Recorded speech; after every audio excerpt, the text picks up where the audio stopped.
we're entering into Hayes Fawcett season. I don't know if y'all know. I think probably the last couple of weeks we've sort of been flirting with it. Now we're hard launching it. And I think it's appropriate for us right now to revisit the conversation around Ohio State and why wide receivers are consistently picking Brian Hartline and the Buckeyes. Chris Henry Jr. committed to Ohio State. The other day, his teammate, Caden Dixon-Wyatt from Mater Dei, commits to Ohio State. So no surprise, they're doing work in 2026. But why is this a thing where the receivers that want to go play in the NFL or that are highly rated recruits go play for Brian Hartline in Columbus? We'll unpack it right now. Before we do that, make sure you're subscribed. College football, nothing but college football. I told y'all, man, Hayes Fawcett season, it's upon us. We're going to enjoy this one. We're going to do it together. The best way to enjoy it, if you're an Ohio State fan or a college football sicko in general, is by being subscribed. Appreciate y'all in advance for being locked in. So here's the most obvious part. Brian Hartline gets dudes in the league. And not just gets dudes in the league, he gets you in the league in the first round. So if you want to sign a nice paycheck, or receive a first paycheck, your first year in the NFL from the first round level, you go to Ohio State. And that's kind of what college is supposed to still be about, right? I understand NIL is a big factor in today's recruitment. I totally get that. But in general, you go to school to prepare yourself to do something professionally that you want to do. If you want to go be an NFL wide receiver, go play for Ohio State. If you want to go be on Broadway, what do? Go to Juilliard. Maybe you don't go to college at all. I don't know how that all works. But you hear what I'm saying. This is the proper process that is proven. There's proven concept here that you go to Ohio State, you play for Brian Hartline, you end up getting drafted at a high level, and also, let's be honest about this, you see guys doing work in the league right now, you go play at a high level, okay? It's also, I think, worth mentioning, Brian Hartline himself isn't just teaching from theory.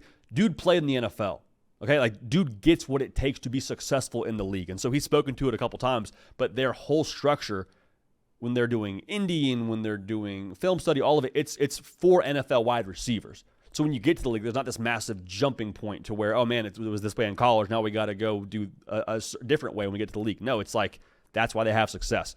On top of all of that, not just the guys that you have in your room, but like Ohio State in general, to me is the epitome of iron sharpening iron. If you go to Ohio State, yeah, you're probably working out with a couple other guys in your room that are not just NFL draft picks, maybe first-round picks. You're also going one-on-one against dudes like Caleb Downs, who will be a first-round pick. Guys like Davison Igbinosun, guys like Denzel Burke, guys like Jermaine Matthews, guys like Devin Sanchez. You go down the list here of guys that are past and present Ohio State DBs, you're going against the best every single day at practice. And that in itself only gets you better for the NFL and gets you better for what you want to accomplish.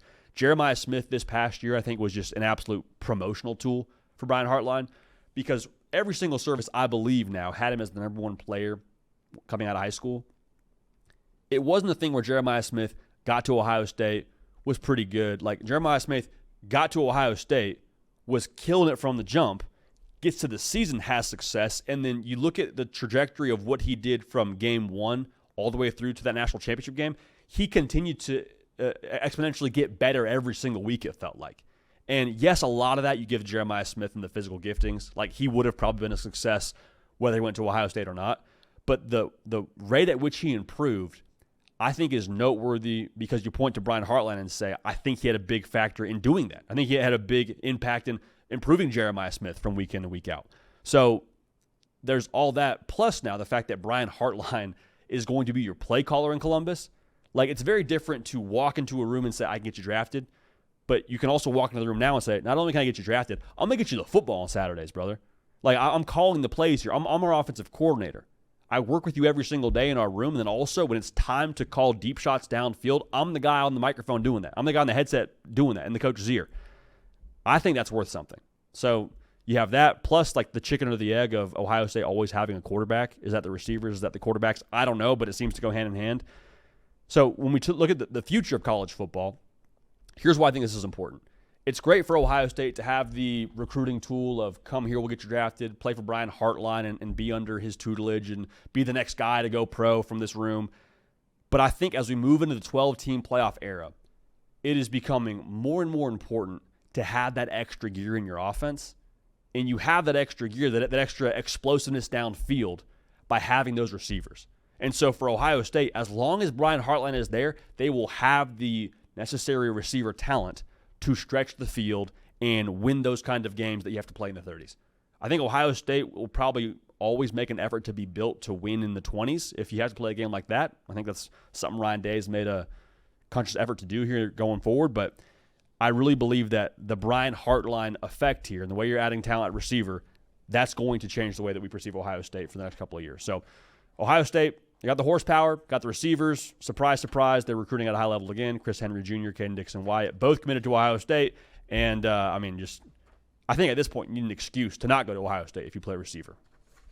Food for thought.